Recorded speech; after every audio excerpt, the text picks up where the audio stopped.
Hey, this is Mr. Whipple. I've got Studies Weekly 7 here, Conflicts of Interest. Let's get started. Thomas Jefferson and Alexander Hamilton are two well-known names from early American history. Both men were influential in shaping our country.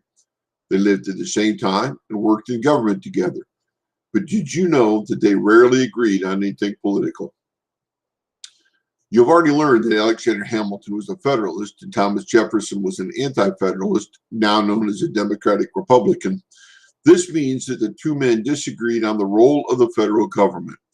This disagreement went so deeply that it led to the formation of their two political parties, as leaders divided themselves into two groups by their strong beliefs.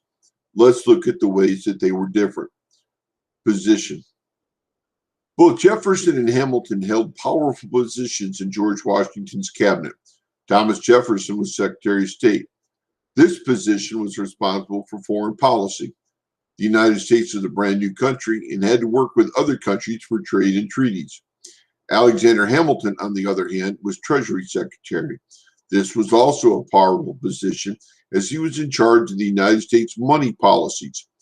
Both men were members of the president's cabinet and often argued during meetings because they had such different ideas. Political party. Neither Jefferson nor Hamilton set out to create a political party. However, as legislatures began to organize into two groups, both men were seen as leaders of their party. This is partly because they spoke out often in writings and speeches. Thomas Jefferson was part of the Democratic Republicans. As the original anti-federalists, they believed in leaving power to the states. Many of the Democratic Republicans came from southern states. They had an economy based on agriculture with many rural areas and small towns. It was better for these areas to have more state local control. Hamilton was part of the Federalists. As described in the Federalist Papers, the Federalists believed a strong federal government was necessary for the survival of our country. Many of the Federalists came from northern states, where the economy was based more on manufacturing, and there were many big cities. Federal control helped states that had big cities and large manufacturing industries. Foreign policy.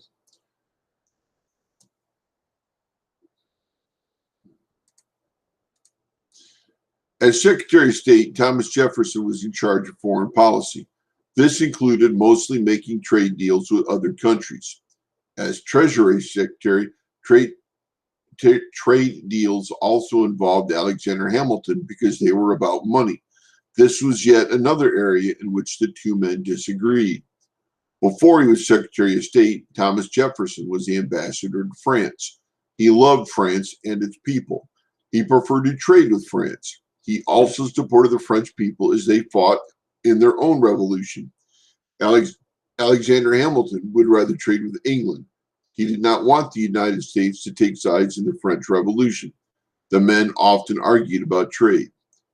As president, George Washington had the final say when the two men disagreed. Economic policy. As Treasury Secretary, Alexander Hamilton wanted to create a national bank of the United States. A strong federal government needed a national bank that would have branches in each state. He felt that a bank was necessary to help unite the country and share a common currency. Hamilton used a clause in the Constitution that said that Congress could make all laws which shall be necessary and proper to explain why the federal government could create a bank. Jefferson, however, disagreed. He argued that the 10th Amendment gives states all rights that were not given to the federal government in the Constitution. The two men also disagreed about paying off debts. During the war, states had to borrow money. Most of the debts were in the northern states. They had spent more money fighting the war. Hamilton wanted the federal government to pay those debts, while Jefferson believed each state should pay its own debt. How was this solved? Many worried that the new country would divide over such disagreements. This did not happen, though. The Federalist and Democratic Republicans came to a compromise. The National Bank was created, and it took on all the debts, which was a win for the Federalists. The United States capital was moved to Washington.